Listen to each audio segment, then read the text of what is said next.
আসসালামু আলাইকুম। আজকে তোমাদের অনলাইন ক্লাসে যে টপিক নিয়ে আলোচনা করব বায়োলজি অর্থাৎ জীববিদ্যা থেকে টপিকের নাম দেখো আমি বোর্ডে লিখেছি কলাতন্ত্র বা টিস্যু সিস্টেম। এখানে দেখো কলা এবং তন্ত্র দুটি শব্দ নিয়ে গঠিত কলা এবং তন্ত্র। তাহলে প্রথমে আমাদের বুঝতে হবে কলাতন্ত্র কি বা কাকে বলে।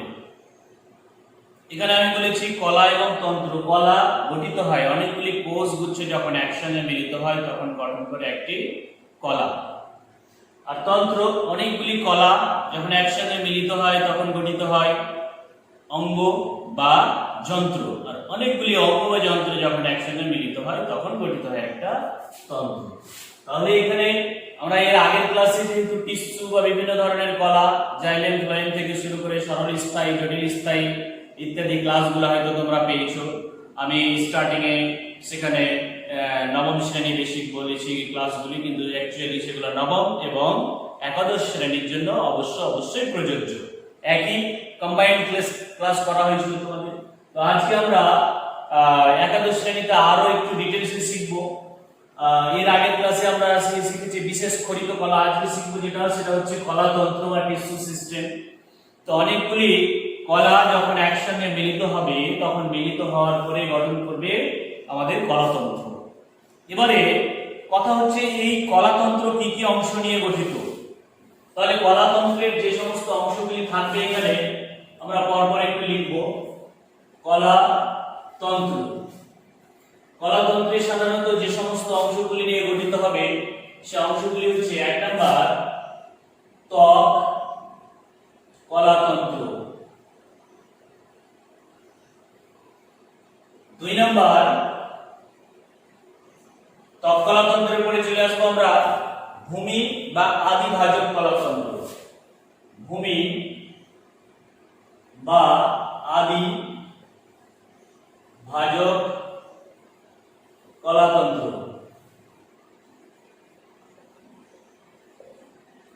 3 নম্বরে আসবো আমরা এবারে ত্বক কলাতন্ত্র, আদি কলাতন্ত্র বা যেটাকে আমরা আদি অথবা ভূমি ভাজক কলা বলতে পারি। আর আরেকটা আসবে সেটা হচ্ছে সংবহন কলাতন্ত্র, সংবহন কলাতন্ত্র। তাহলে প্রথমে এখন আমাদের জানার বিষয় হচ্ছে এই ত্বক কলাতন্ত্র। ত্বক কলাতন্ত্র কি কি অংশ নিয়ে গঠিত। তো ত্বক কলাতন্ত্রে আমরা সাধারণত যে সকল অংশগুলি দেখতে পাবো সে অংশগুলি আমরা 1-2 করে বিবরণ পরপর জেনে নিই। প্রথমে আমরা দেখতে পাবো ত্বক কোষ। ত্বক কোষ, ত্বক কোষ বলতে উদ্ভিদের কাণ্ড এবং শাখা প্রশাখা বা মূল তার বাইরের যে আবরণী অংশ সেটাকে আমরা বলবো ত্বক কোষ। এখানে সাধারণত যে কোষগুলি থাকবে প্যারেনকাইমাল কোষ, সেগুলি পাতলা প্রাচীর যুক্ত হবে এবং কোষগুলিতে নিউক্লিয়াস থাকবে। আর এই যে কাণ্ড এবং পাতা, এখানে যে ত্বক আবরণী কলা গঠন করেছে সেই কাণ্ড এবং পাতার আবরণীকে আমরা বলবো এপিডার্মিস। তাহলে এখানে আমরা লিখবো কাণ্ড ও পাতা যে আবরণী, কাণ্ড এবং পাতার আবরণীকে আমরা বলবো এপিডার্মিস। দ্বিতীয়ত যদি মূলের ক্ষেত্রে এই ত্বক কোষ দেখা যায় তাহলে মূলের ক্ষেত্রে আমরা সেটি কি বলবো এপিব্লেমা, এপিব্লেমা। অর্থাৎ কাণ্ডের ক্ষেত্রে যখন ত্বক কোষ থাকবে সেটাকে এপিডার্মিস, মূলের ক্ষেত্রে থাকলে সেটাকে এপিব্লেমা বলবো। আর আমরা এই যে কাণ্ড এবং পাতার আবরণী কোষ দেখতে পাচ্ছি এপিডার্মিস স্তর, এখানে আরো একটা উপাদান থাকে কিউটিকল নামক উপাদান, কিউটিকল। এই কিউটিকল নামক উপাদান থাকার জন্য কাণ্ড এবং পাতার উপরিভাগ একটু চকচকে ভাব দেখায়, অর্থাৎ মসৃণ হয়, চকচকে হয়, কিন্তু যেটা আমরা মূলের ক্ষেত্রে এই কিউটিকল নামক উপাদান থাকবে না। এই ত্বক কোষে আরো এক ধরনের কোষ দেখতে পাই আমরা, সেটা হচ্ছে বুলিফর্ম কোষ। বুলিফর্ম কোষ। বুলিফর্ম কোষ কি অনেক সময় আমাদের হয়তো জিজ্ঞাসা করতে পারে বা নেট এই ধরনের কিছু এক্সামে আমাদের খুব ইম্পর্টেন্ট। বুলিফর্ম কোষ কি, তখন আমরা বলবো দ্বিবীজপত্রী উদ্ভিদ যারা, সেই সমস্ত উদ্ভিদের পাতার যে কোষ, সেই পাতার কোষগুলি, পাতার কোষ বলতে পাতার যে ত্বক কোষ, সেই ত্বক কোষগুলি আকারে একটু বড় বড় হয় এবং বড় বড় হওয়ার জন্য সেখানে দেখতে প্রাচীরগুলো অনেকটা, অর্থাৎ এইরকম ভাবে যদি কোষটা গঠিত হয়, কোষগুলি খুব যখন আকারে বড় হয় তখন তাদের এই প্রাচীর যেটা আছে সেই প্রাচীরের পাতলা পাতলা হবে। তার জন্য তখন এই ধরনের কোষগুলিকে আমরা বলবো বুলিফর্ম কোষ। অর্থাৎ দ্বিবীজপত্রী উদ্ভিদের পাতার যে কোষ, সেই কোষগুলি আকারে বড় হবে এবং পাতলা প্রাচীর বিশিষ্ট হয়, তখন সেই কোষগুলিকে আমরা বলবো বুলিফর্ম কোষ। এটা হলো আমাদের ত্বক কোষ। দ্বিতীয়ত আমরা এই আদি ভাজক কলাতন্ত্রের যে আরো একটি অংশ দেখতে পাই, ত্বক কোষ লিখেছি, এবারে আমরা লিখব ত্বকীয় উপবৃদ্ধি। ত্বকীয় উপবৃদ্ধি বলতে কি বোঝায়? অর্থাৎ ত্বক কোষ যেটা মূল কাণ্ড পাতা বহির্ভাগে থেকে আচ্ছাদিত করে রেখেছে, আবরণ করে রেখেছে, সেটা তো জানলাম।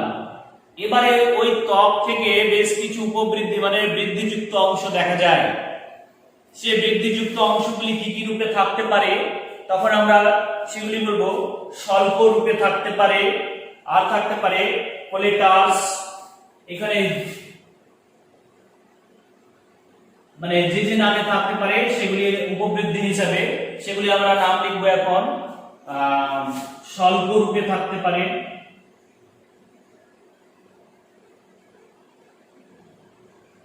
কোলেটাস। সি নম্বরে আমরা লিখব দংশক, দংশক কোষ। আরো বিভিন্ন রূপ থাকতে পারে, সেটা হচ্ছে গ্রন্থি কোষ রূপে, গ্রন্থি কোষ রূপে। অর্থাৎ ত্বকীয় উপবৃদ্ধি, ত্বকের উপর থেকে বৃদ্ধিপ্রাপ্ত অংশ স্বল্প চ্যাপ্টা আকারে হতে পারে, কোলেটারেস লম্বা আকারে, দংশক যেমন আমরা বিছুটি গাছে দেখেছি, পাতায় স্পর্শ করলে আমাদের চুলকাতে শুরু করে গায়ে, অর্থাৎ সেখানে কোনো রাসায়নিক উপাদান, ওই ধরনের কোষ। গ্রন্থি কোষ যেমন আমরা লেবু গাছে, লেবুর পাতাতে থাকতে পারে, বা লেবুর যে ফল তার যে চামড়া, সেখান থেকে আমরা চাপ দিলে এক ধরনের পিচকারি দিয়ে রস বের হয়, সেই সমস্ত জায়গাগুলিতে থাকে। এটাকে আমরা বলছি কি ত্বকীয় উপবৃদ্ধি। এরপরে চলে আসবো নেক্সট, এই ত্বক কলার 1, 2 আরো একটা অংশ আছে, সেই অংশের নাম হচ্ছে ত্বক রন্ধ্র। সেটাকে আমরা 3 নম্বরে, আচ্ছা 3 নম্বরে এখানে লিখি ত্বক রন্ধ্র। ত্বক রন্ধ্র অর্থাৎ এই যে ত্বক আমরা বললাম ত্বক কোষ, বাইরের দিকটাকে যে কলা স্তর দ্বারা আচ্ছাদিত করে রেখেছে সেটাকে আমরা বলছি ত্বক বা চামড়া। এবারে সেখানে কিছু সূক্ষ্ম সূক্ষ্ম ছিদ্র দেখা যায়, সেই ছিদ্রগুলির নামই হচ্ছে ত্বক রন্ধ্র। এখন এই ত্বক রন্ধ্র কোথায় থাকবে? এটি থাকে সাধারণত উদ্ভিদের কাণ্ড এবং পাতায় যে সূক্ষ্ম আকারে আণুবীক্ষণে ছিদ্র থাকে, সেটাকে আমরা বলবো ত্বক রন্ধ্র।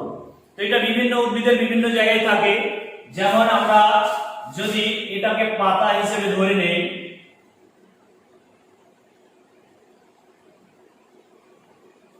তাহলে এই পাতার আমরা দেখো দুটি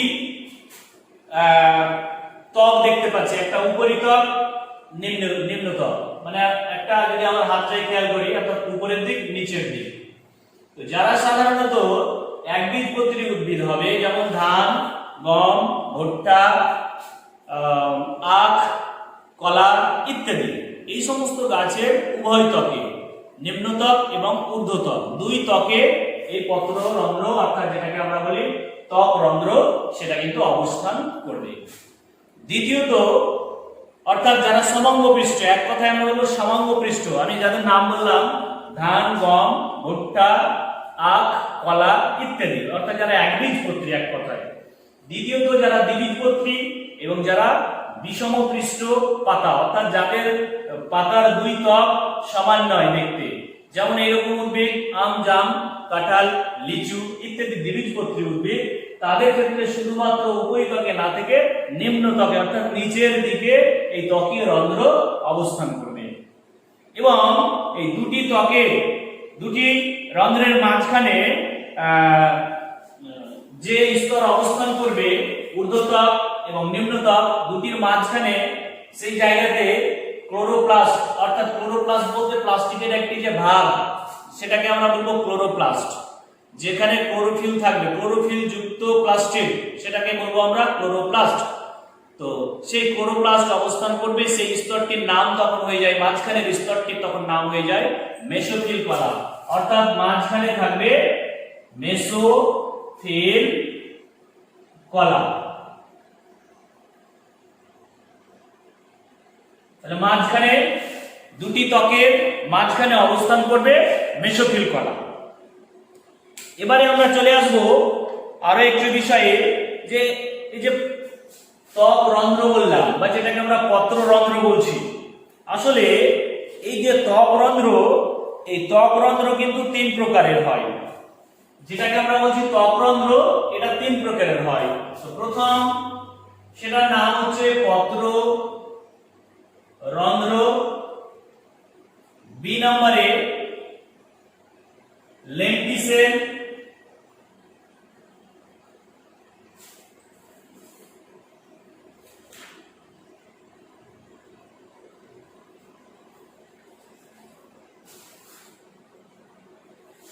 বি নম্বরে হবে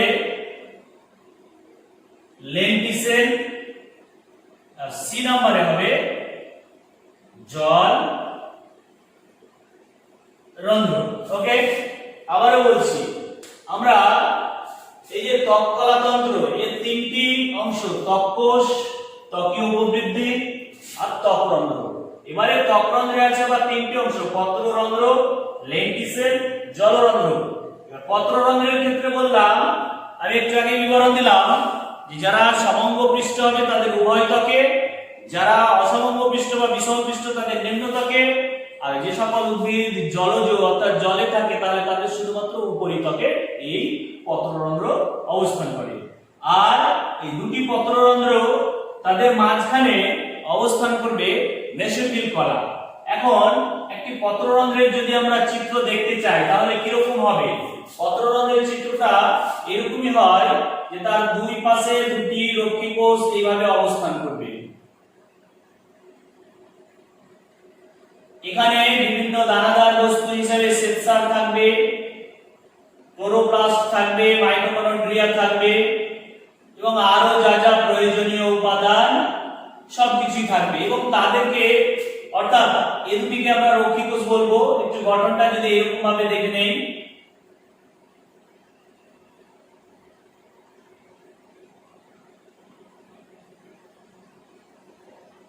সাইডে এই যে কোষগুলি দেখিয়েছি, সাইডের কোষগুলিকে আমরা বলবো আনুষঙ্গিক কোষ বা সহকারী কোষ। তাহলে এদেরকে আমরা বলবো সহকারী কোষ।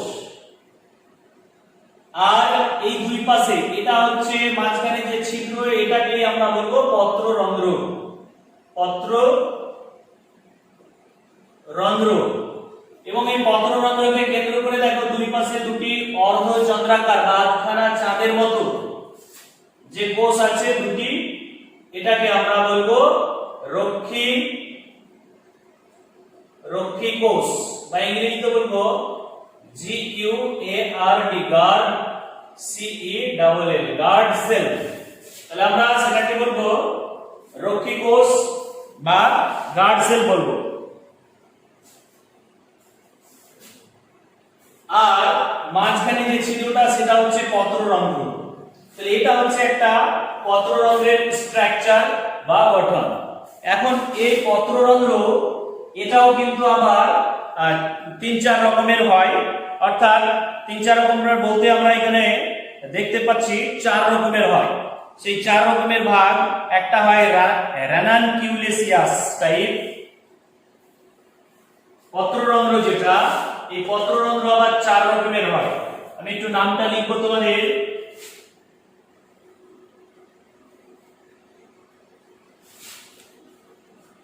এক নাম্বার রেনান কিউলেসিয়াস,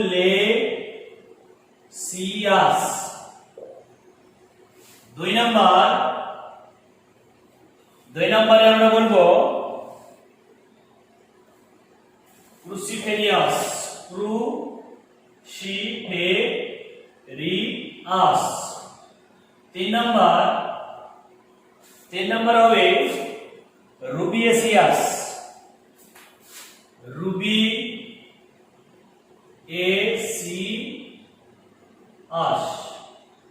চার নম্বর নেক্সট হবে ক্যারিওফাইলেসিয়াস, ক্যারিওফাইলেসিয়াস।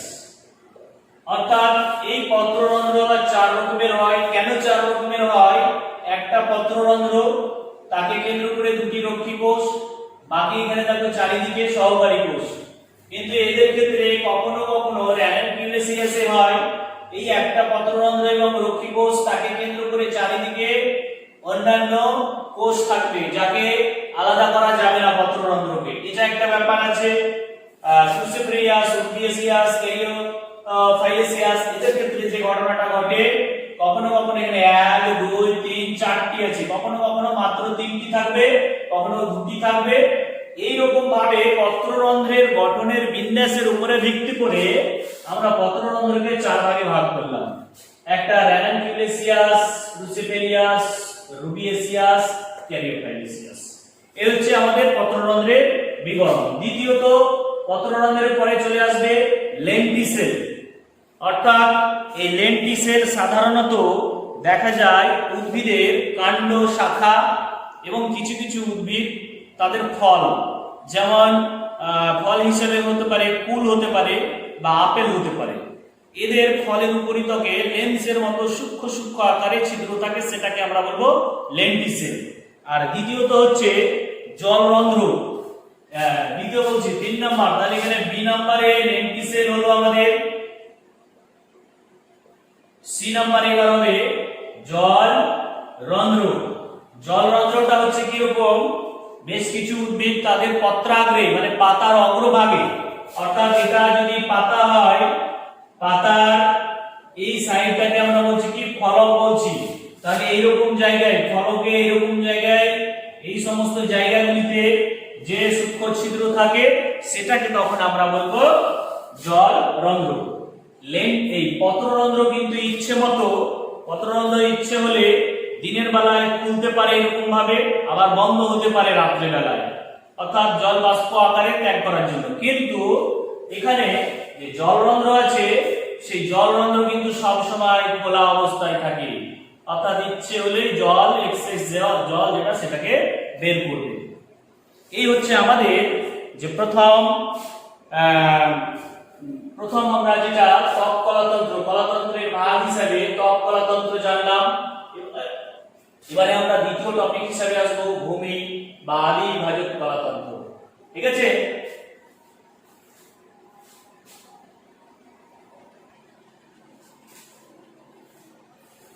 এবারে আমরা আসবো ভূমি বা আদি বিভাজক কলাতন্ত্র। তাহলে প্রথমে আমরা ভূমি বা আদি বিভাজক কলাতন্ত্র সম্পর্কে জানতে হলে এই যে ভূমি বা আদি বিভাজক কলা বলছি আমরা, এই কলাতন্ত্র গঠিত হয় সাধারণত এই ত্বক কলাতন্ত্র এবং সংবহন কলাতন্ত্র। এরা বাদ দিয়ে যে কলাতন্ত্র থাকবে উদ্ভিদের ক্ষেত্রে, ত্বক কলাতন্ত্র এবং সংবহন কলাতন্ত্র, এই দুটি বাদ দিয়ে যে কলাতন্ত্র থাকবে, যে কলা দিয়ে গঠিত তন্ত্র থাকবে, সেটাকে আমরা বলবো ভূমি বিভাজক কলাতন্ত্র। এটির উৎপত্তি হয় সাধারণত যে জায়গা থেকে, সেটা হচ্ছে ভূমি ভাজক কলা বা গ্রাউন্ড মেরিস্টেম। ভূমি ভাজক কলা বা গ্রাউন্ড মেরিস্টেম থেকে উৎপত্তি লাভ করে। তাহলে এই যে ভূমি বা আদি ভাজক কলা, এর সাধারণত দুটি অংশ থাকে, একটা হচ্ছে অন্তঃস্টিলীয় আর একটা বহিঃস্টিলীয়। তাহলে এর দুটি অংশ হিসাবে আমরা লিখব বহিঃস্টিলীয়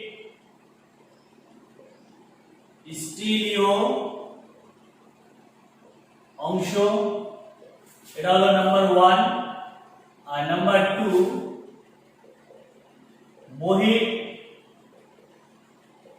স্টিলীয় অংশ। এখানে দেখো একটা কথা যুক্ত আছে স্টিলীয়, স্টিলি থেকে স্টিলীয় এসেছে, অর্থাৎ স্টিলি স্টিলি। এটা সম্পর্কে আমরা একটু আগে জেনে নেই যে স্টিলি কি। তো স্টিলি কি আমরা প্রথমে একটু জেনে নেব।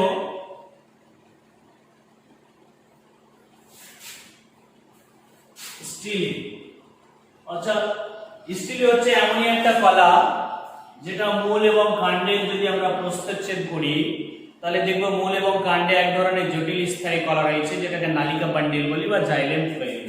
অর্থাৎ এটা গঠিত হয় জাইলেম যোগ ফ্লোয়েম।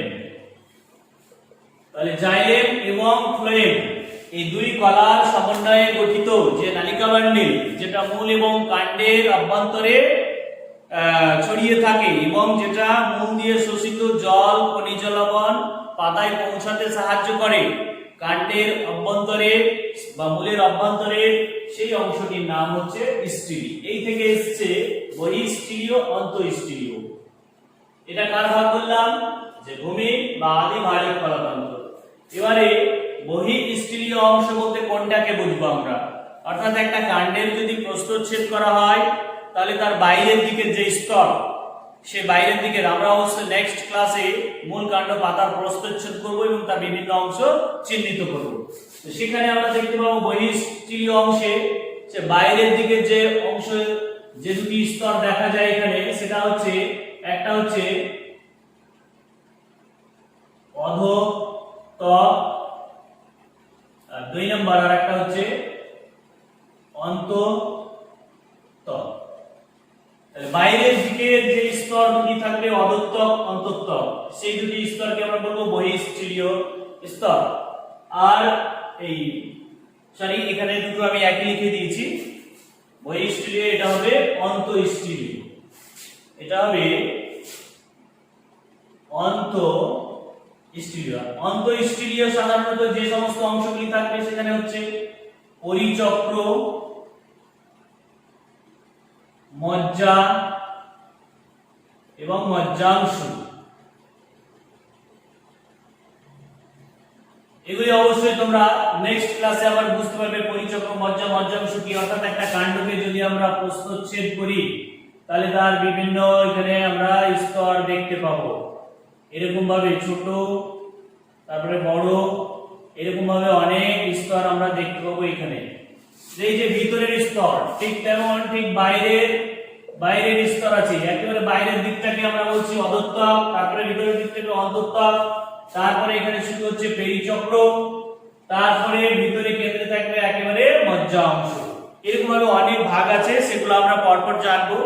এই যে স্টিলি অংশ বললাম এখানে, তাহলে সেটা জাইলেম এবং ফ্লোয়েম কলা নিয়ে গঠিত এবং যা আমাদের কি কাজে সহযোগিতা করবে? যেটার কাজ হচ্ছে মূল দ্বারা শোষিত জল পাতায় পৌঁছাতে সাহায্য করবে। এখন এই স্টিলের একটু ভাগ জেনে নেব। এই স্টিলিকে আবার দুটি ভাগে ভাগ করা হয়, একটা হচ্ছে প্রোটো স্টিলি আর আরেকটা হচ্ছে সাইফোনো স্টিলি।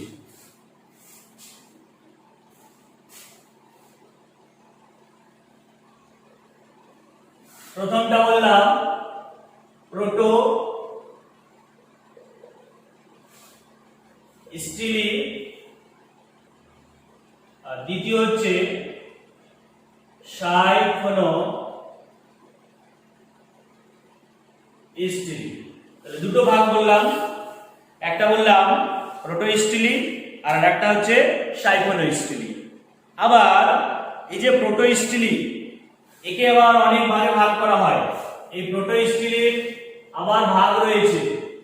প্রোটো স্টিলির ভাগ কি কি রয়েছে সেই ভাগগুলা: হ্যাপ্লো স্টিলি, এক নম্বর হচ্ছে হ্যাপ্লো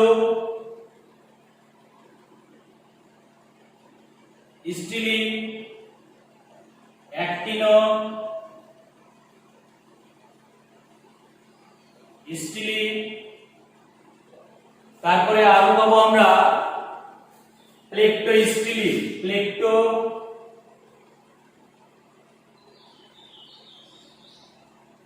প্লেকটোস্টিলি।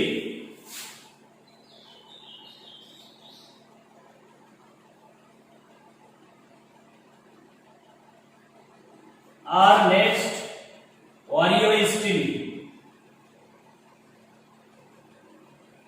এগুলির নাম হয়েছে কেন এরকম আমি বলেছি প্রথমেই দেখো জাইলেম এবং ফ্লেম কলা দিয়ে গঠিত হয় স্টিলি, অর্থাৎ এর গঠন বিন্যাস যদি আমরা দেখি এরকম ভাবে আর মাঝখানে, তো এটাকে যদি ধরে নেওয়া হয় দুটি স্তর, তো দুটি স্তরের মধ্যে জাইলেম এবং ফ্লেম, এক্ষেত্রে কি ঘটনা ঘটে, যেটা হ্যাপ্লোস্টিলি হয় সেই হ্যাপ্লোস্টিলিতে জাইলেম থাকবে এখানে ভিতরে, জাইলেম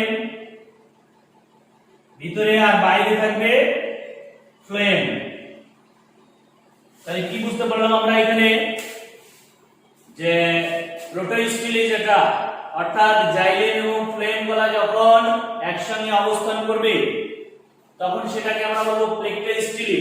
আর এই প্লেকটোস্টিলিকে হ্যাপ্লো, অ্যাক্টিনো, প্লেকটো, অরিও, অর্থাৎ হ্যাপ্লোস্টিলি বলতে আমরা বুঝবো যখন জাইলেম ফ্লেম পাশাপাশি অবস্থান করবে, এক্ষেত্রে জাইলেম হবে ভিতরে আর ফ্লেম কলা হবে বাইরের দিকে, তখন সেটাকে আমরা বলবো কি হ্যাপ্লোস্টিলি। আর যদি অ্যাক্টিনোস্টিলি বলতে চাই তাহলে সেক্ষেত্রে কিন্তু জাইলেম কলা ভিতরে অবস্থান করবে আর ফ্লেম বাইরে, কিন্তু অনেকটা গঠনটা এবারে একটু এরকম ভাবে হবে। অর্থাৎ দেখো এই জায়গাটায় এই যে আমি এঁকেছি এই জাইলেমটা দেখতে অনেকটা তারকাকার, অর্থাৎ তারার মতো, আর বাকি বাইরের দিকে থাকবে ফ্লোয়েম, বাইরের দিকে থাকবে ফ্লোয়েম। তাহলে গঠন অনুসারে কিন্তু নামগুলো চেঞ্জ হচ্ছে। আরো আমরা বলতে পারি প্লেকটোস্টিলি, অর্থাৎ এই যে প্লেকটোস্টিলি এক্ষেত্রেও থাকবে, কিন্তু এক্ষেত্রে গঠনটা ঠিক এরকম হবে এবং এরকম ভাবে পাশাপাশি ভাবে অবস্থান করবে। এটা হচ্ছে জাইলেম ফ্লোয়েম, এবং এটা যদি হয় জাইলেম আর এটা হয় ফ্লেম, তাহলে এইভাবে কিন্তু পাশাপাশি অবস্থান করবে।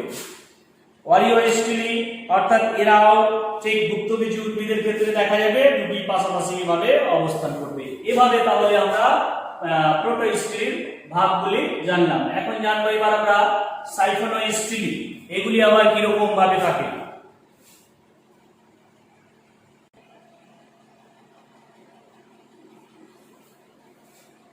তাহলে চলে আসবো দ্বিতীয় ভাগ সাইফোনোস্টিলি। এর যে ভাগগুলো আমরা দেখতে পাই সেটা হচ্ছে দুটি ভাগ, একটা ভাগের নাম হবে একটোফ্লোইক আর অ্যামফিফ্লোইক।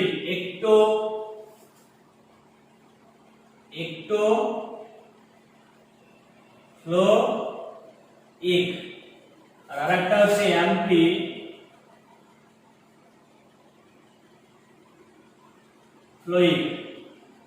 একটোফ্লোইক আর একটা হচ্ছে অ্যামফিফ্লোইক। কেন এরকম নাম হলো? সাইফোনোস্টিলিতে ওখানে দেখছিলাম আমরা কি পাশাপাশি অবস্থান করছিল, আর এক্ষেত্রে যে ঘটনাটা ঘটবে এই জাইলেম ফ্লেমের ক্ষেত্রে সেটা হচ্ছে যদি এরকম ভাবে থাকে মাঝখানে থাকবে তাহলে জাইলেম, তার চারিদিকে কিন্তু আবার অবস্থান করবে বলয় আকারে, সেটা হচ্ছে ফ্লোয়েম। অর্থাৎ এই জায়গাটাকে যদি আমরা ধরে নিই জাইলেম, তাহলে তার চারিদিকে বলয় আকারে অবস্থান করবে ফ্লোয়েম কলা, তখন সেটা হয়ে যায় একটোফ্লোইক। আর অ্যামফিফ্লোইকের ক্ষেত্রে কি হবে, মাঝখানে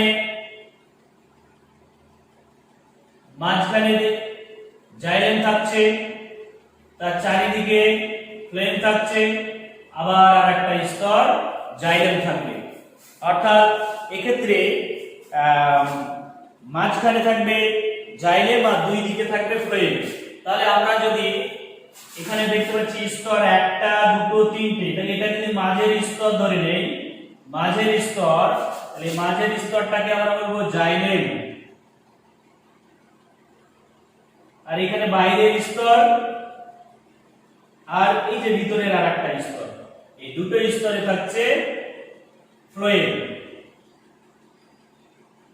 অর্থাৎ এখান থেকে আমরা বুঝতে পারছি যে জাইলেম কলা ফ্লোয়েম অর্থাৎ দুটি ফ্লোয়েম কলার মাঝখানে বলয় আকারে জাইলেম কলা অবস্থান করবে এবং সেটা হবে এমফিফ্লোয়েম। এভাবে স্টিলের আরো অনেক ভাগ আছে।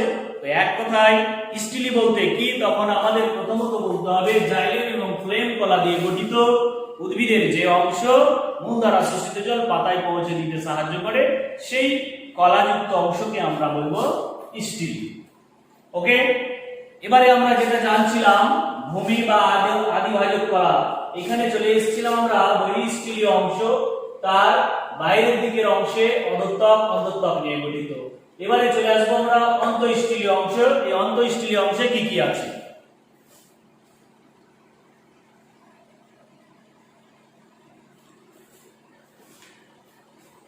ভূমি বা ভাজক কলাতন্ত্র, এটা বহিঃস্থলীয় অংশ, অন্তঃস্থলীয় অংশ। 3 নম্বর আরো একটা অংশ আছে, সেই অংশটির নাম হচ্ছে পাতার ভূমি কলা। পাতার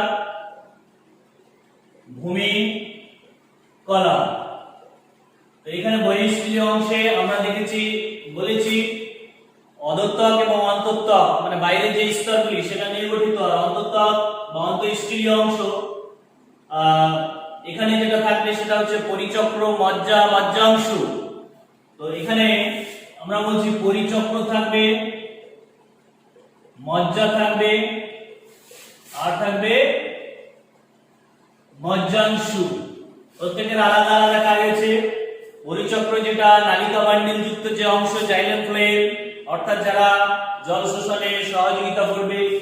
মজ্জা একেবারে কেন্দ্রের দিকের যে অংশটা গাছকে দৃঢ়তা প্রদান করবে, শক্ত। মজ্জাংশু, এই মজ্জাংশু একেবারে কেন্দ্রের দিকে অবস্থান করবে এবং এরাও সাধারণত বিভিন্ন বস্তু বা পদার্থ সঞ্চয়ে সহযোগিতা করবে উদ্ভিদের ক্ষেত্রে। নেক্সট আমরা চলে আসব এই আদিভাজক কলাতন্ত্রের তৃতীয় অংশ, পাতার ভূমি কলা। এই পাতার ভূমি কলার ক্ষেত্রে আমরা দেখতে পাই সাধারণত পাতাতে দুটি, একটু আগেই বললাম আমি যে এর ক্ষেত্রে দুটি পৃষ্ঠ, একটা উপরের পৃষ্ঠ, একটা নিম্ন পৃষ্ঠ বা উপরিতক, নিম্নতক। এই উপরিতকে থাকে যে স্তর, সেই স্তরের নাম আমরা বলবো প্যালিসেড প্যারেনকাইমা। উপরের স্তরে থাকবে প্যালিসেড প্যারেনকাইমা, প্যালিসেড প্যারেনকাইমা। আর এই নিচের যে স্তর, নিচের স্তরে থাকবে স্পঞ্জি প্যারেনকাইমা। তাহলে কয়টি স্তর বললাম?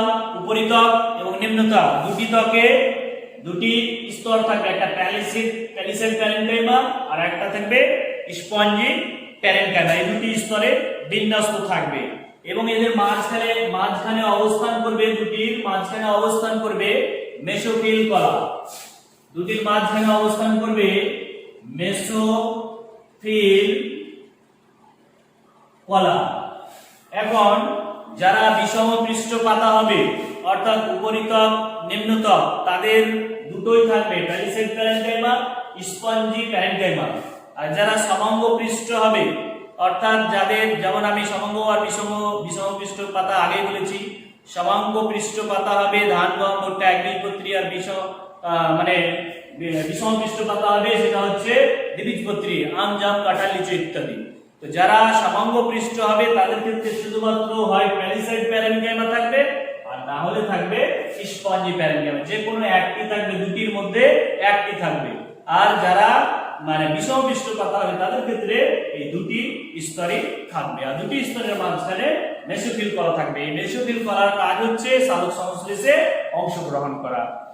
এবারে এই যে প্যালিসেড প্যারেনকাইমা আমি বললাম, এই কোষগুলি দেখতে হবে লম্বা এবং ক্লোরোপ্লাস্ট যুক্ত। আর স্পঞ্জি প্যারেনকাইমা হবে দেখতে গোলাকার এবং ডিম্বাকার।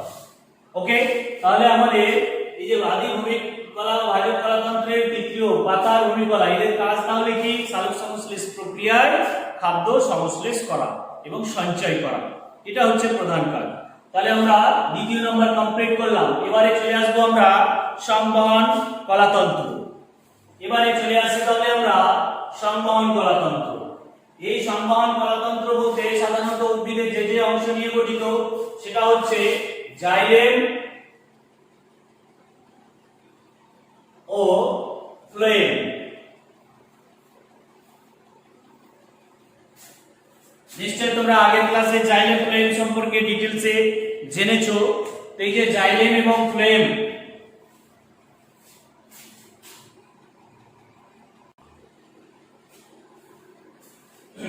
তাহলে এই জাইলেম ফ্লোয়েম এই কলা নিয়ে গঠিত অংশকে আমরা বলতে পারি নালিকা, নালিকা বান্ডিল।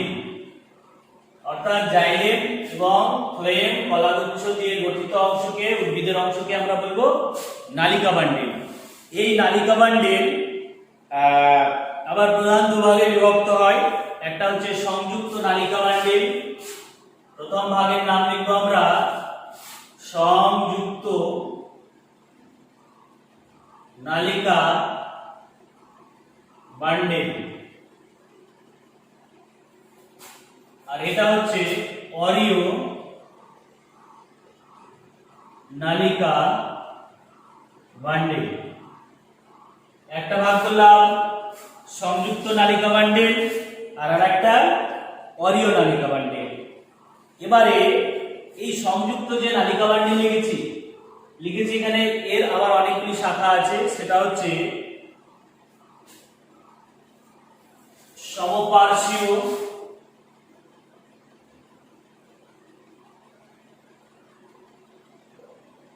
সমদ্বিপার্শ্বীয়,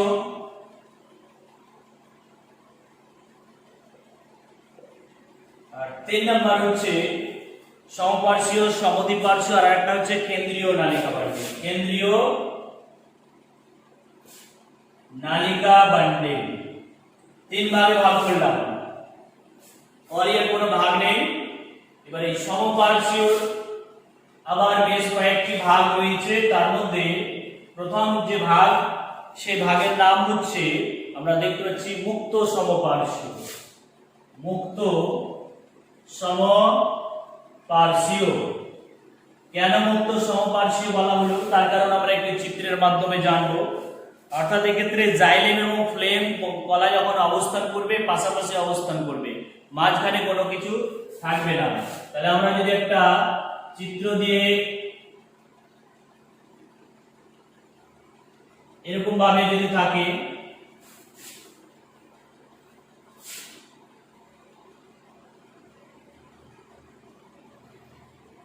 এই নিচের দিকটা আর উপরের দিকটা দুটি পাশাপাশি জাইলেম এবং ফ্লোয়েম অবস্থান করছে। তো এই ক্ষেত্রে বলছে জাইলেম থাকবে, এই যে জাইলেম থাকবে ভিতরের দিকে আর ফ্লোয়েম থাকবে বাইরের দিকে। অর্থাৎ সংযুক্ত নালিকা বলতে যেখানে জাইলেম ফ্লোয়েম পাশাপাশি অবস্থান করবে। কি বললাম? সংযুক্ত মানে জাইলেম ফ্লোয়েম যেখানে পাশাপাশি অবস্থান করবে, কিন্তু এদের মাঝখানে কোনো ক্যাম্বিয়াম বা কোনো কিছু থাকবে না। এক্ষেত্রে জাইলেম ভিতরের দিকে আর ফ্লোয়েম বাইরের দিকে, তখন সেটাকে আমরা বলবো মুক্ত সমপার্শ্বীয়। আর 2 নাম্বার বদ্ধ সমপার্শ্বীয়। ঠিক গঠনটা এরকম যদি হয়, তো এদের মাঝখানে বলছে ক্যাম্বিয়াম নামক ভাজক কলা অবস্থান করবে। অর্থাৎ আমরা এইরকম জায়গায় একটা আলাদা করে স্তর, এই যে শ্যাডো করে দিলাম আমি, এই জায়গাটার নাম হচ্ছে ক্যাম্বিয়াম। ক্যাম্বিয়াম অর্থাৎ জাইলেম এবং ফ্লোয়েম দুটি কলার মাঝখানে যখন ক্যাম্বিয়াম অবস্থান করবে তখন সেটাকে আমরা বলবো বদ্ধ সমপার্শ্বীয়। বদ্ধ সমপার্শ্বীয়। এবারে চলে আসবো আমরা সমদ্বিপার্শ্বীয় নালিকা বান্ডিল। এখানে লিখেছি সমপার্শ্বীয়। এবারে চলে আসবো সমদ্বিপার্শ্বীয়, মানে সমানভাবে সমান 2 ভাগে বিভক্ত করা হচ্ছে।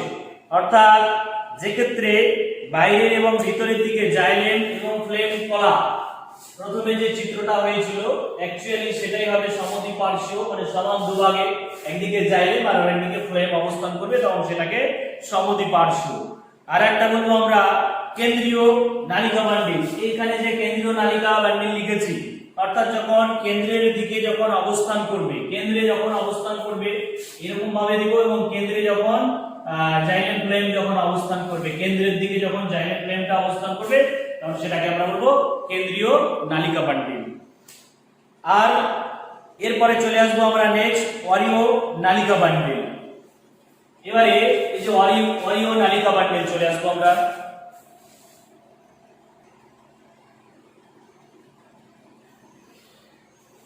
অরিও নালিকা বান্ডিল বলতে এখানে সংযুক্ত বলেছি, মানে একসঙ্গে পাশাপাশি, তাহলে অরিও নালিকা বান্ডিল বলতে পৃথক পৃথক ভাবে যখন অবস্থান করবে।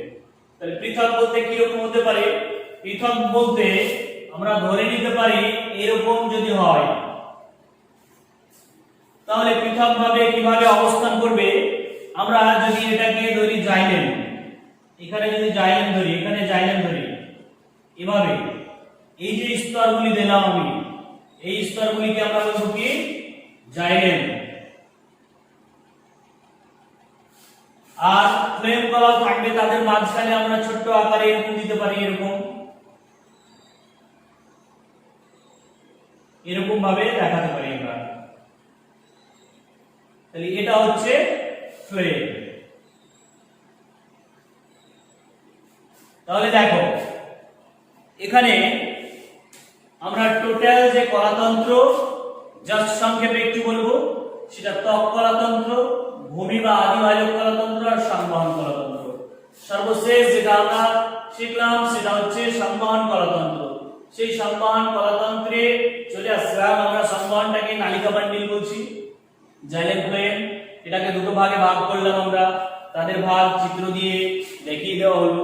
এবং সর্বশেষ যে অরিও নালিকা বান্ডিল, মানে এখানে আলাদা আলাদা ভাবে অবস্থান করছে, জাইলেম এবং ফ্লেম একসঙ্গে থাকলেও আলাদা আলাদা ভাবে অবস্থান করছে, এজন্য এটাকে আমরা বলবো কি? অরিও নালিকা বান্ডিল। তো যাই হোক, কিছু তোমরা এখানে আবার পার্থক্য পেয়ে যাবে। তোমাদের অধ্যায় 4 চতুর্থ অধ্যায়ে যে উদ্ভিদ কলা, সেখানে পেজ নাম্বার হয়তো 17 বই, তোমরা এইসব 304, 5, 6 এই সমস্ত পেজগুলি 304, 5, 6 এই জায়গাগুলি থেকে আমি আলোচনা রাখলাম। তোমরা বইটা ভালো করে দেখবে, ওখানে কিছু পার্থক্য থাকবে। মুক্ত নালিকা বান্ডিল, বদ্ধ নালিকা বান্ডিল, তারপরে মূলের ক্ষেত্রে নালিকা বান্ডিল কেমন হয়, আর কাণ্ডের ক্ষেত্রে নালিকা বান্ডিল কেমন হয়, বা প্রোটোজাইলেম এন্ড মেটাজাইলেম, এই সমস্ত পার্থক্যগুলো তোমরা বই থেকে একটু দেখে ঠিকঠাক করে নেবে, কেননা এগুলো খুব ইম্পর্টেন্ট আছে। ওকে, আজকের মতো ক্লাস এখানেই।